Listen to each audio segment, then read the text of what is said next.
Si nostra papia di diversità, si nostra papia di incluiturene, nos nota usa palavra ng asina. E nos nota usa ng tampoco durante uma situação que se botin diferente partido não, que por nota eens com outro, pero zekermente que nos tem que seguir conversar na mesa. E é algo que voor die november, of eigenlijk voor die 2022, die onderhandelen, hou AHCSC como werkgever, como goede werkgever.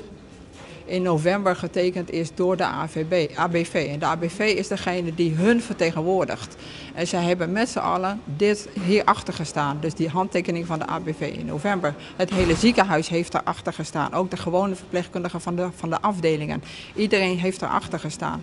Dus het lastige is dat je nu zoveel maanden later de hak in het zand gaat zetten en zegt van ja, maar wij staan er niet achter. Want in november is iedereen achterover gaan leunen om al die dingen die we wel gekregen hebben. We hebben een heleboel dingen wel gekregen. Dat iedereen gezegd heeft dankjewel, dankjewel, dankjewel. Maar niemand eigenlijk de kleine lettertjes heeft gelezen van joh, maar er komen ook andere veranderingen waar we ons ook aan moeten gaan houden. En niet alleen maar het geld binnenhalen.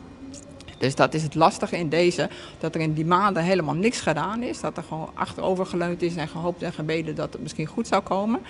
Maar in dit geval komt dat gewoon niet meer goed. En gisteren hebben we heel duidelijk gewoon met de ploeg afgesproken dat er is zeker een mogelijkheid om hierin verder te gaan, om open te gaan. Maar je moet wel mee willen met het ziekenhuis. We zijn een ziekenhuis, wij zorgen voor patiënten, dat doen wij. Ons hart ligt bij de patiënt.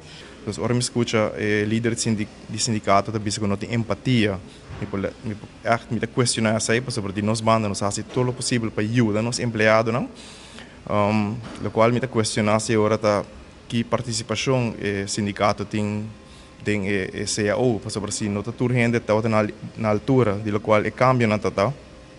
Me compreender portanto, a participação não é suficiente, portanto, ter mais participação de CAO, que representa mais gente in hospitaal. Ja, de faciliteiten op zich, we zitten natuurlijk al jaren in de bouw, hè? Dat is niet van vandaag. En we zijn al jaren bezig om de bedden te openen aan de andere kant. Maar de verpleegafdelingen hebben daar meer last van als de OK zelf. Dus die draaien gewoon door, die hebben altijd gewoon doorgedraaid. Dus die faciliteiten die voor hun minder zijn nu, dat heb ik niet helemaal goed begrepen.